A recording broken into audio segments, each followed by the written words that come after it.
Hello friends, मैं कृष्णा कुमार, आपका अपना चैनल प्रोडक्ट्स बीएसबी में बहुत बहुत स्वागत है। तो चलिए बच्चों, आज मैं आपके लिए थेल्स पे आधारित प्रश्न लेकर आया हूँ। देखिए यहाँ पे लिखा भी मैंने आपके लिए थेल्स प्रमेय पे आधारित प्रश्न है।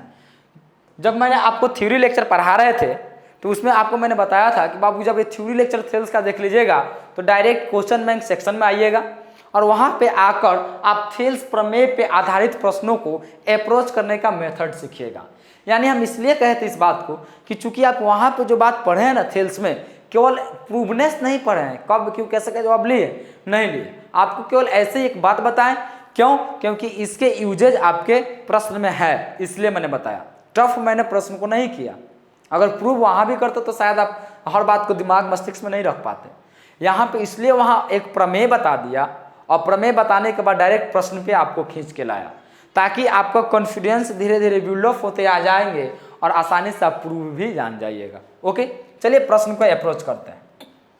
रिकैप के लिए मैंने आपके लिए लिखा कि त्रिभुज एबीसी में अगर डी समानांतर अगर बीसी है, एक भुजा के समांतर खींची गई रेखा है तो इनके भुजा अनुपातिक हो जाते हैं, यानी कि एडी बटा में डीबी, एडी बटा में डीबी, एई बटा में ईसी। ठीक है, यही बात को है, इसी बात को हमेशा याद रखिएगा, एडी बटा में डीबी और एई बटा में ईसी। ओके, इसी पे आपका प्रश्न भी बनेंगे। देखिएगा, फर्स्ट प्रश्न आपसे क्या कहा कि त्रिभुज एबीसी में डी समानांतर बीसी एवं एडी बटा डीबी बराबर इतना, यदि एई बराबर इतना है तो ईसी का मान निकालें। ये हमारे ऑब्जेक्टिव प्रश्न है, तो ऑब्जेक्टिव जैसा ही अप्रोच करेंगे। यानी कि कोई इसमें हम लोग स्टेप बाय स्टेप नहीं लेंगे, डायरेक्ट सोचेंगे कि डायरेक्ट मेरा आंसर कैसे आ जाए। एबीसी, त्रिभुज एबीसी में डी समानांतर बीसी है, ये डी समानांतर है बीसी के। डी समानांतर किसके? बीसी के। ये समानांतर है इनके बीसी के। यहाँ तो कोई तकलीफ नहीं है। तो आपने देखा क्या, एक बात हमसे सीखे हैं कि थेल्स प्रमेय में होता है एडी बटा में डीबी और बराबर में एई बटा में क्या हो जाते हैं? ईसी। एडी का मान कितना है? तो 3 और डीबी का मान 5, 3 बटा 5 और एई का मान 4.8, तो 4.8 और ईसी का मान तो आपको निकालना है, निकालिए। आप जब ऐसे क्रॉस गुना कीजिएगा तो ईसी गुने 3 बराबर 4.8 गुने 5, यानी कि ईसी बराबर हो जाएंगे 4.8 गुने 5 और बटा में 3। तो मैंने आपसे कहा था कि दशमलव भूल जाइएगा, जब भी आपको भाग लगाना हो या गुना करना हो दशमलव भूल जाने हैं।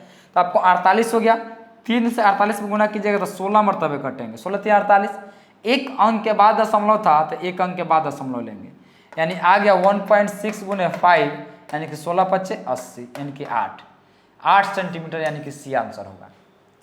अगर आप चाहते हैं कि हम इतना भी कैलकुलेशन न करें, डायरेक्ट आंसर पाए, तो मान पुट कर दीजिएगा, इधर 3 इधर 5, इधर हो जाएगा 4.8, इधर हो जाएगा आपको, इसको तो निकालना ही है। काटिए, अब तो पूरा बट्टा में है, ये जो आपको लिए हैं तो पूरा बट्टा में है, काटिएगा 3 कम 3, 16 3 48, ऊपर कट जाता है। ये ऊपर वाला ऊपर के साथ कटेगा, नीचे वाला नीचे के साथ कट जाएगा बराबर कुछ तरफ, और ऐसे ऐसे कटेगा और ऐसे ऐसे कटेगा, कभी तिरछा नहीं कटिएगा। और ऐसे तिरछा गुना कर देगा तो 16 पच्चे 80, 8.0, यानी कि 8 आंसर हो जाएगा। ओके, अब आगे देखिए, अगला प्रश्न हमसे क्या कहा। अगला प्रश्न हमसे यही कहता है कि त्रिभुज एबीसी में डी समानांतर बीसी, त्रिभुज एबीसी में डी समानांतर बीसी है, जिसमें एडी बटा में डीबी और इतना दिया तो एई बटा में एसी निकालना है।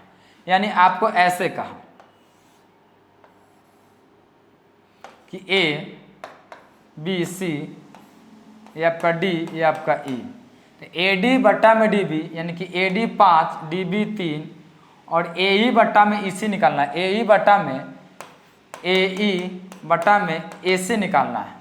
तो बाबू एक बात और थेल्स प्रमेय में आप जान जाइए, इसमें एक और बात जान जाइए कि मैंने आपको इस त्रिभुज में 2 त्रिभुज बना, एक ए एक बी एक सी, ए बी सी, ठीक है। एक छोटा त्रिभुज भी बना है मेरा, त्रिभुज ए डी ई, 2 त्रिभुज।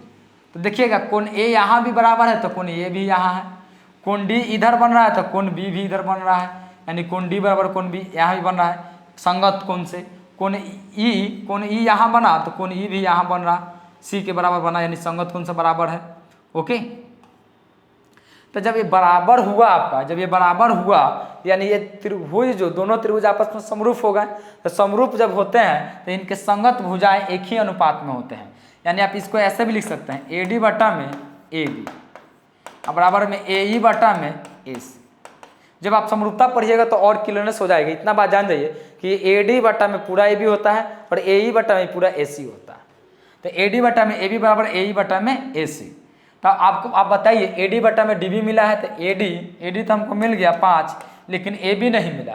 तो ए बी में आप इस ए बी को ऐसे लिख सकते हैं, ए बी बराबर ए डी प्लस में डी बी कर सकते हैं।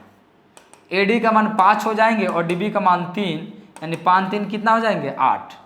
तो 5 बटा 8, तो ए ई बराबर ए ई बटा में ए सी, ए ई बटा में ए सी यानी 5 बटा में 8। तो 5 बटा 8 आपका ऑप्शन नंबर सी है, डायरेक्ट ऑप्शन नंबर सी हो जाएंगे। इस प्रकार के प्रश्न को हम लोग ऐसे ही अप्रोच करेंगे। ओके, यानी हम आपसे यही कहना चाहते हैं बाबू कि जब त्रिभुज बनेगा ना तो दो बातें इसमें हो जाता है, ए बी सी और यहाँ डी यहाँ ई। तो एक अनुपात तो आपका ए डी बटा डी बी होता है और एक ए ई बटा में ई सी होता है, एक यह अनुपात हुआ। दूसरा अनुपात आपका हो जाता है ए डी बटा में ए बी, इस बात को भी ध्यान में रखिएगा।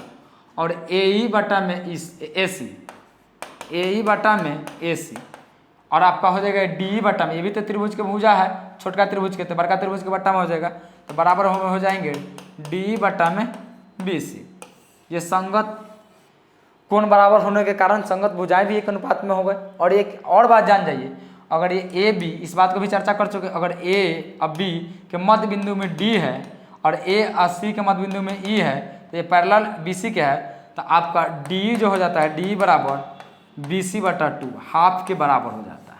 बी सी जो होता है बी सी के आधा के बराबर डी हो जाता है अगर ए डी का मध्य बिंदु डी है तो। ओके, इस बात को भी ध्यान में रखिए, काफ़ी ज़्यादा इससे भी प्रश्न आते हैं। तीसरा प्रश्न हमसे क्या कहा, तीसरा कहा दिए गए चित्र में पी क्यू समानांतर बी सी। तो आपको कहा पी क्यू समानांतर है बी सी के, कोई दिक्कत नहीं है। ए पी बराबर 2 सेंटीमीटर तो 2 सेंटीमीटर, पी क्यू बराबर 3 तो पी क्यू बराबर यहाँ पे 3 मिला। तो आपसे कहा कि बी सी का मान ज्ञात कीजिए, यही बी सी का मान ज्ञात करने के लिए आपसे कह रहा है। हमने आपसे क्या कहा कि बाबू जब भी इस प्रकार के मिलेंगे तो आपने हमसे अभी अभी कहा कि सर ए पी यानी कि छोटका त्रिभुज के ए पी तो बड़का त्रिभुज का हो जाएगा ए बी बराबर ये संगत कोण बराबर है, यानी यह कोण ये उभयनिष्ठ से बराबर है, यह संगत कोण से बराबर है और यह कोण जो है इस कोण के संगत कोण से ही बराबर है। इनके संगत भुजाएं भी एक ही अनुपात में होंगे, ये आप समरूप त्रिभुज में पढ़िएगा। तो यानी कि ए पी बटा में ए बी और ए क्यू बटा में ए सी बराबर में हो जाएंगे पी क्यू बटा में बी सी। तो ए पी बटा में ए बी, ए पी का मान आपको 2 दिया है, लेकिन ए बी का मान तो नहीं दिया है। जब ए बी का मान नहीं दिया तो इस दोनों को जोड़ दीजिएगा तो पूरा हो जाएगा। तो 6 और 2 जोड़िएगा तो आपका 8 हो जाएंगे। और आपको पी क्यू का मान दिया हुआ है ना, पी क्यू का मान 3 है तो यहाँ पे 3 लिख दीजिए। पी क्यू का मान 3 तो 3 और बी सी तो आपको निकालना ही, यानी बी सी आपको निकालना ही, छोड़ दीजिए। 2 एकम 2 4 दूना के 8 यानी कि बी सी बराबर 4 गुने 3 यानी कि 12 आंसर आ गया जो आपका डी है। ओके, समझ गए ना। अगला प्रश्न को देखिएगा, अगला प्रश्न हमसे क्या कहता है, अगला प्रश्न हमसे यही कहा कि त्रिभुज ए बी सी में ए बी एवं ए सी के मध्य बिंदु डी एवं ई इस प्रकार है कि डी समानांतर बी सी तथा बी सी बराबर 8 सेंटीमीटर तथा डी का मान होगा। यानी आपसे कहा कि ये त्रिभुज बनाइए ए बी सी और ए बी के मध्य बिंदु डी है। तो ए बी के मध्य बिंदु डी है तो यहाँ पे डी होगा मध्य बिंदु। जब मध्य बिंदु डी है तो यहाँ भी ऑटोमेटिक अभी ए सी पर मध्य बिंदु ही होगा अगर बी सी के समानांतर खींचेंगे तो डी समानांतर बी सी हो गया। तो अभी आपको मैंने बताया था कि जो डी जो होता है वह बी सी के आधा होते हैं। तो बी सी का मान 8 गिवेन है आपको, तो 8 और बटा में 2 काट दीजिएगा, कितना आ जाएगा 4 सेंटीमीटर, यानी आंसर हो गया आपका 4 सेंटीमीटर, सी हो गया। ओके, समझ में आ रहा है ना।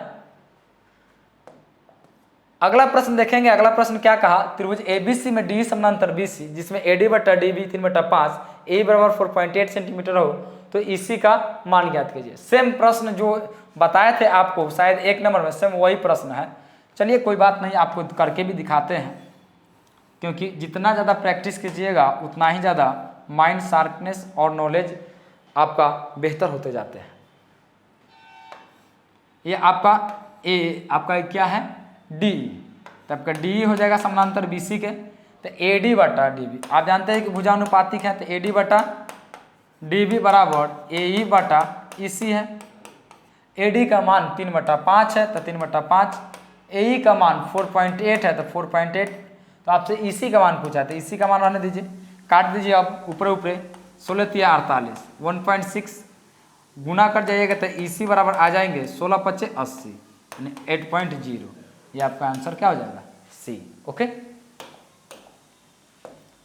छठा प्रश्न हमसे क्या कहा, तो छठा प्रश्न हमसे कह रहा है कि त्रिभुज ABC में डी समानांतर BC है, AD बटा DB 3/5 है, यदि AE बराबर इतना तो EC का मान ज्ञात करना है। तो EC का मान ज्ञात करना है तो कैसे ज्ञात करेंगे, सेम प्रश्न वही है, इसमें ऑप्शन चेंज कर दिया। देखिए सेम प्रश्न वही है, AD बटा DB, तो AD बटा DB 3/5, AE बराबर 4.8, तो AE बराबर 4.8, EC का मान है तो EC का मान है, यहाँ भी है ना। लेकिन यहाँ ऑप्शन जो है वह रॉन्ग दे दिया गया है, ऑप्शन रॉन्ग है, क्योंकि इस प्रकार के प्रश्न आपको समरूपता में मिलेंगे, इस प्रकार के ऑप्शन वाले प्रश्न समरूपता में मिलेंगे, इसमें नहीं। ओके, यानी कि सेम प्रश्न है, आप अप्रोच भी किए थे इस बात को, रहने दीजिए कोई दिक्कत नहीं है। यहाँ देखते हैं चित्र BC समानांतर BC समानांतर D यानी BC समानांतर DE के हैं। ओके, तो AE AD बटा में AB, कहा AD और बटा में AB बराबर AE, यही है, तो X बराबर है, तो X बराबर है मतलब AE AD बटा में AB, AD बटा में AB यानी AD बटा में AB और AE और बटा में आपसे कुछ तो दिया नहीं, X का क्यों पूछ रहा है, AE बटा में AC। मान लेते हैं कि यहाँ पे X है, किसके बराबर होगा, कोई दिक्कत नहीं, हमें देख लेते हैं किसके बराबर होगा। क्रॉस गुणा कीजिएगा तो X को हम ऐसे लिखते हैं, X को इस प्रकार से लिखेंगे तो कैसे होंगे देखिएगा, यानी कि गुना होगा X का है लिखिएगा आप, जब AD बटा में AB है, AD बटा में AB, तो AD बटा में AB तो AE बटा में क्या हो जाएगा, AC ही होगा ना, आप AC ही लिखिए, यानी कि AD और बटा में AB बराबर में AE और बटा में AC, यही है ना। क्रॉस गुना कीजिएगा तो AD गुने AC बराबर AE गुने AB, यही होगा ना, और तो कुछ होगा नहीं।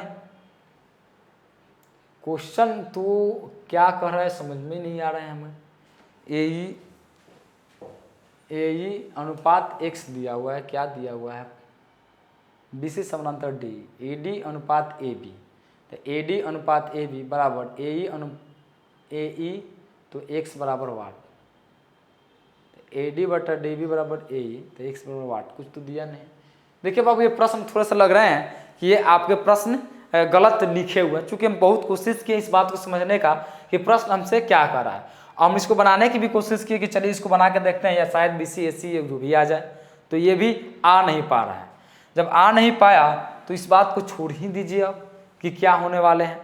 ओहो, यानी आपसे कहा, यही बात आपसे कह रहा है कि जब AD बटा AB, देखिए हम समझ गए प्रश्न क्या कहा आपसे कि AD और बटा में AB यहाँ पे अनुपात होना चाहिए, यहाँ पे कॉमा होने सेमी ये वाला होने के कारण से नहीं समझ पा रहा है, तो ये अनुपात होना चाहिए, AE अनुपात X, तो आपका होगा AE अनुपात में X यानी कि बटा में X। तो इस X की जगह क्या होना चाहिए यही पूछा आपको, तो AD बड़का है, AD सॉरी छोटका AD है, तो AD छोटका है तो ऊपर में छोटका AE है, हो गया इस भुजा के बराबर।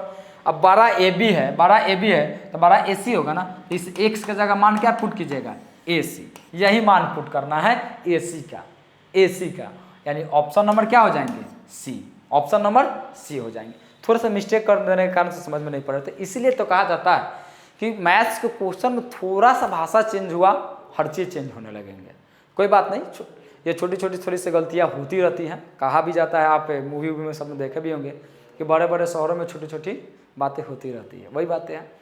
कोई बात नहीं है, ठीक है बच्चों। अगले प्रश्न में हम लोग आपका सब्जेक्टिव प्रश्न है, तो सब्जेक्टिव प्रश्न को हम लोग अगले वाले वीडियो में हम लोग देखेंगे। ऑब्जेक्टिव प्रश्न को हम लोग किस प्रकार से अप्रोच करेंगे।